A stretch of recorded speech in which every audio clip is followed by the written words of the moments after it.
చిన్నప్పుడు ఒకే స్కూల్లో చదువుకున్న కొందరు స్నేహితులు చాలా సంవత్సరాల తర్వాత మళ్ళీ కలిశారు. ఇప్పుడు వాళ్ళందరూ జీవితంలో బాగా స్థిరపడ్డారు. మంచి ఉద్యోగాలు, లక్షల్లో జీతాలు, అందమైన కార్లు అన్నీ ఉన్నాయి. అయినా ఆ స్నేహితుల్లో మన జీవితంలో ఏదో మిస్ అవుతున్నట్లు ఉంది అనుకుంటూ వాళ్లకు చిన్నప్పుడు ఎంతో ఇష్టమైన మాస్టారు గుర్తుకొచ్చారు. ఆయన ఎప్పుడూ నవ్వుతూ ప్రేమగా పాఠాలు నేర్పించేవారు. వెంటనే ఆ మాస్టర్ని కలవాలని ఆయన ఇంటి అడ్రస్ తెలుసుకుని అందరూ కలిసి ఆయన ఇంటికి వెళ్లారు. మాస్టర్ ఎంతో సంతోషంగా అందరినీ పలకరించారు. వారి సక్సెస్ తెలుసుకుని అభినందించారు. ఆ స్నేహితుల్లో ఒక వ్యక్తి, సార్ మీరెప్పుడు ఇంత సంతోషంగా ఎలా ఉంటారు అని అడిగాడు. అప్పుడు మాస్టర్ చిన్నగా నవ్వుతూ ముందు కూర్చోండి అని చెప్పారు. కాసేపట్లోని మాస్టరి భార్య టీ తీసుకొచ్చింది. ఆ టీ కప్పుల్లో కొన్ని డిజైన్ ఉన్నవి, మరికొన్ని మట్టి కప్పులు, ఇంకొన్నేమో స్టీల్ కప్పులు. మీరందరూ టీ తాగండి అని చెప్పి ఆమె లోపలికి వెళ్లిపోయారు.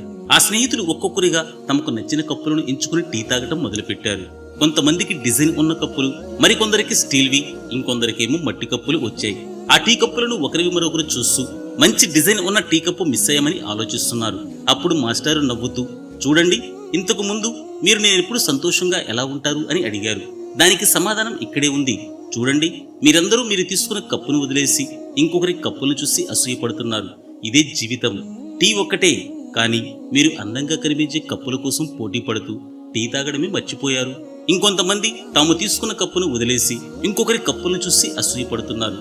ఉద్యోగం, డబ్బు, హోదా ఇవన్నీ ఆ టీ కప్పులే. ఆ కప్పులు మన జీవితం కాదు. మనం అందులోని టీని ఆస్వాదించాలి. జీవితంలో అసలైన ఆనందాన్ని అనుభవించాలి. కప్పుల కోసం పోటీ పడుతూ జీవితాన్ని మర్చిపోకండి అని చెప్పి పంపించారు. ఈ చిన్ని కథ మనందరికీ ఓ నిజాన్ని గుర్తు చేస్తుంది. ఏదైనా సాధించండి, ఎంతైనా సంపాదించండి, కానీ జీవితాన్ని సంతోషంగా గడపడం మాత్రం మర్చిపోవద్దు.